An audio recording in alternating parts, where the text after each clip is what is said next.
I lived in London for 7 years and I know the city pretty well, but on my recent trip back, I wanted to see just how far $100 can get me in London, one of the most expensive cities in the world. Whether you're a local or a tourist, I'm going to show you some of the best ways to spend your money, from amazing food finds and hidden gems to some free activities you won't want to miss. And make sure to stick around till the end because I'll be sharing one of London's best kept secrets. Welcome to London, guys. So as you can see, I'm standing in front of the very famous Harrods department store. I think this is probably one of the only countries in the world where I'm terrified to hold out my DJI in fear of it getting snatched by a biker. But anyways, here we are. We're going to be spending $100 today in London and seeing how far it can get us. Harrods Food Hall is truly a sight to behold. It has a reputation as one of the most luxurious grocery stores in the world, and you can see why. We're talking gold leaf crusted salmon croissants, a huge selection of premium caviar and truffles, and so much more.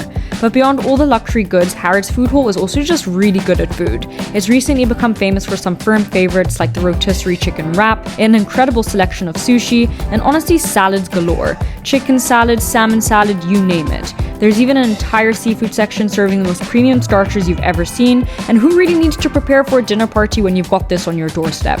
That said, I was here for the sandwiches. I'd heard so much about the prawn cocktail sandwich and the truffle egg brioche. Fair warning though, it does set you back a bit with an £8 price tag. Alright, I've got my goodies over here in the Harrods bag. If you're going to be getting food from the Harrods Food Hall, there's not many great places around here to stop and eat, and you can't eat in the food hall. So I'm going to be trying this egg sandwich inside a taxi while I head to Soho. One good thing about eating in a taxi, London traffic will ensure you have enough time to finish your entire sandwich before reaching the next destination. You know what? Fair enough, that actually lives up to the hype. That's really delicious. It's a gorgeous brioche bun. Probably a tad bit too cold right now. The eggs and the truffle go so well. The mayo, the avocado. This is absolutely delicious, guys. And I'd actually say it's so worth £8. So good. So the only problem with taking a taxi in London is that it is extremely expensive. So from Harrods to Soho, where I'm going right now, it's only 1.7 miles. I've already nearly paid £20 and I'm only like halfway there. Saying that, there's nothing like sitting in a London cab and seeing the beautiful buildings and just London life go by. Luckily, the traffic ended up speeding up and I only spent £20, that's around $26 to get to Soho. I ended up right in Chinatown, which is a fun area full of great restaurants and a lively place to explore. But if you're looking for some truly amazing Chinese food, walk about 10 minutes from Chinatown and you'll find yourself on Old Compton Street at Noodle Inn. Alright, so I just got to Noodle Inn, which is all the rage in London at the moment. A lot of people are saying this is one of the best Chinese restaurants in London. I've gone for the very famous oil spill wide noodles. They look incredible, super wide, loads of chili oil, absolutely love it. Got a great view of the people cooking right in front of me and everything looks so delicious. Noodle Inn is a great pick if you're a solo traveler, as you can sit at the bar counter. It's also definitely the best seat in the house as you get to watch them make the noodles right in front of you. The wide noodles with braised beef rib will set you back around £19.80, which is roughly $25. The portion is huge though, so I'd say it's definitely great value for money. That looks insane. Oh my god. I'm never going to be able to eat Chinese food the same again. Oh my god.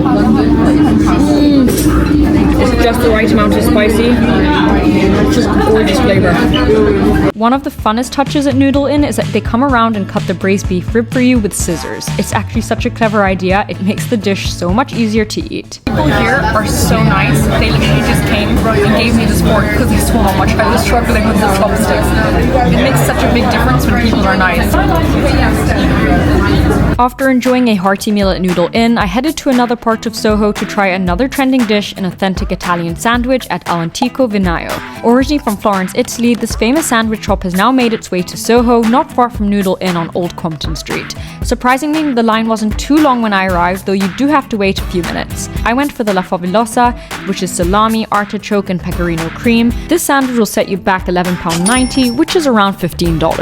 Alright, I've got the goods, guys. I've got the goods. A lot of places in Soho, like All'Antico Vinaio, don't have seating, so I headed to a park I know well, Soho Square Gardens. It's a really lovely spot to have your lunch on a sunny day, and sure, there are a few crazies around, but hey, that's just a part of being in London. I found a good bench, sat down, and enjoyed my sandwich. It's absolutely delicious. Taste of it today. Delicious salami, incredible aubergine, really nice and smoky, and obviously the pecorino cream is so good. I probably could have picked a better spot though, as I ended up right behind a very intense badminton match and was constantly worried about getting hit. The only time you'll ever see me walking through Leicester Square is if it's a means to an end. London has got too many crazy people. Most people need to be in a psychiatric ward, or psychiatric facility, shall I say, and they've really got to address that. It's quite sad coming from someone who used to live in London. I find it quite unsafe to walk around, even holding up my GoPro, my DJI, my phone. It's just not wise, right? As I was walking from Soho to Covent Garden, I passed quite a few people who seemed a bit crazy, intense, and violent. I'm constantly cautious about holding up my phone and camera equipment while vlogging, and this is something I really don't have to worry about in most other cities. It's a real shame, as things have changed quite a bit since I left London 4 years ago, and I'd really encourage you to put away your phones when walking around London, as they can easily get snatched.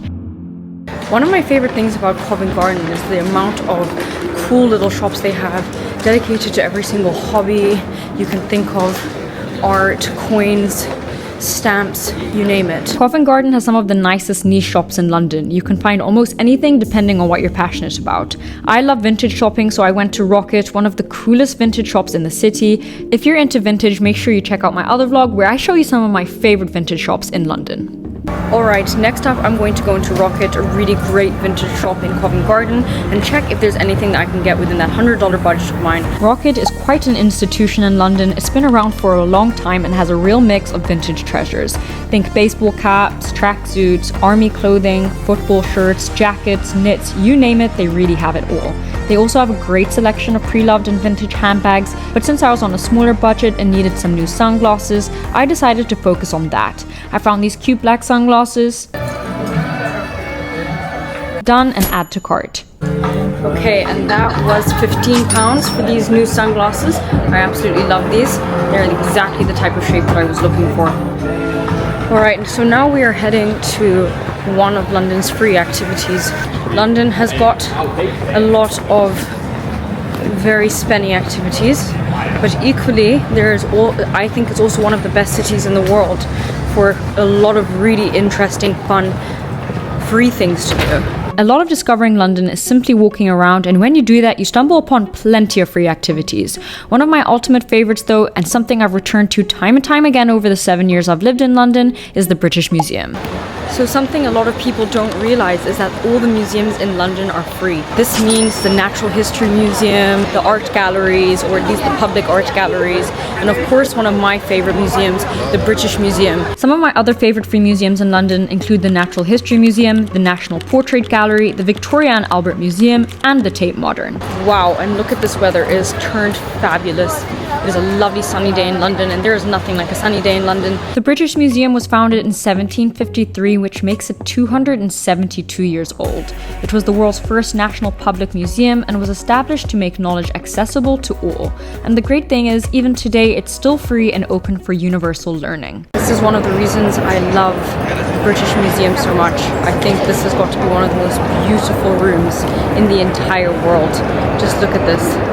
It really is just as stunning as its exterior. The central glass dome is breathtaking, and climbing the stairs to get to the exhibits really gives you a sense of the museum's age. Some of the steps are even slightly worn down from centuries of visitors. There's so much to explore here, exhibits on merchants, British history, and so much more, but my absolute favorites are the Greek and Roman exhibits. I've honestly probably visited this museum 5 or 6 times, and it never gets old. It's crazy to think that some of these statues date back to BC times. That's even older than Jesus by many years. For me, the Egyptian section is the real highlight. The museum has an incredible collection of artifacts, including the tomb of Cleopatra, which is controversial because many argue it belongs in Egypt, but it's been here since the 1800s.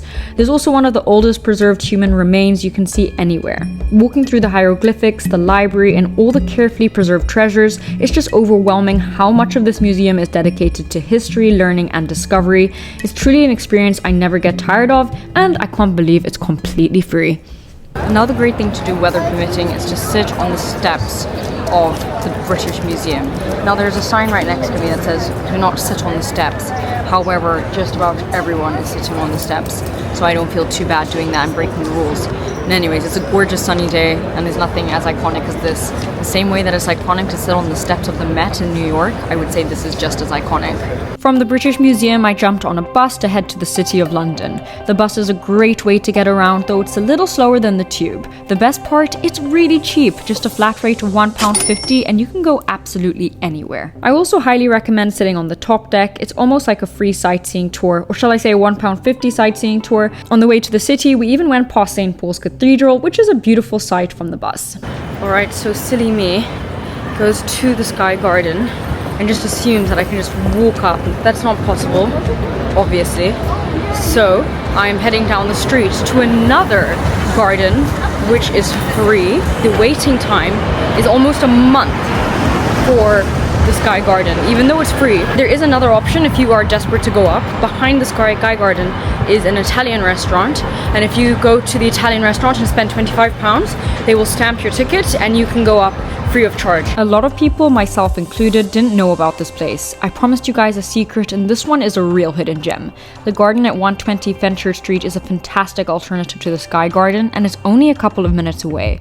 The best part, there's no lines, no appointments needed, at least for now, and you can enjoy some of the most iconic and beautiful views of London. Very kind thank you to the guard at the front of Sky Garden for telling me about this. It is a great viewpoint. You can almost see all the great landmarks of London.